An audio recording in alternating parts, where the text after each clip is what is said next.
mountain and being safe. So because the you know how we're talking about the Japanese didn't have enough military, so they're conscripting Okinawans. So the Okinawans who are living in Kakazu village are conscripted to help build everything.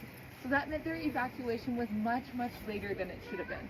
So we can see a higher death rate because of this. So in Ginawan City, we're in Ginawan City right now, the death rate of Ginawan City was about 20%.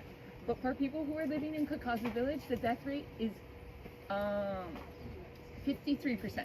So, and it's not because they were necessarily caught in the battle here, it's because they were not able to leave the village earlier.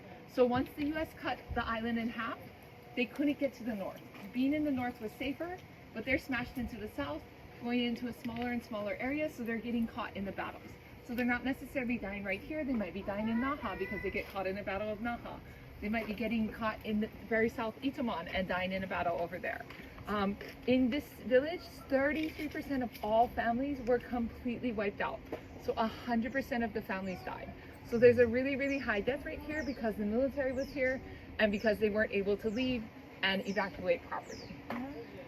So that wall over there is actually original wall. So it's not from right here. The original wall was originally taken from over there, but they moved it over here so you can see. And those are like marks from the Battle of Okinawa. So all of that from all of the bombing that hit it.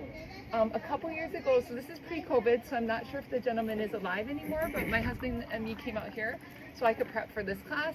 And I don't know, my husband is like a magnet for older men. So older men always want to come and talk to him and tell him history stuff. So he said he's actually from this village and he grew up here and he was like between 6 and 10 during the Battle of Okinawa. I can't exactly remember. And so he said his family was actually hiding in one of the caves around here because they didn't have time to fully evacuate. And he said there are around 90 people in his cave and the US came, they shouted like, get out, evacuate. And of course the people didn't want to.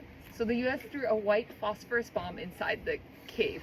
And so they were prepared for this. So they were taught like, if that happens, you should cover yourself and keep fanning in fresh air. And he said like, most of the people panicked in his cave. So I think he said over 80 people in the cave actually ended up dying because they panicked when the US military came.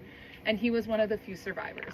And so he's still, I'm not sure if he's alive still anymore, but he used to come around here and then talk to anybody who wanted to know more about his experiences about how he survived the Battle of Okinawa. So, I mean, nowadays, the Battle of Okinawa was 80 years ago, so survivors are getting fewer and fewer, but there's still a lot of older people. And nowadays, like right after the war, of course, the trauma was just too huge. A lot of people didn't want to talk about it.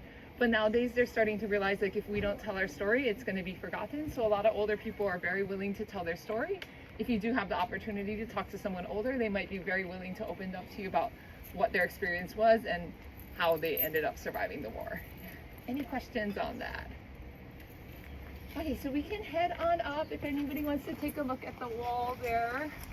And then we're gonna head halfway up to where the sign says like Jinchigo. That's what we're gonna go to.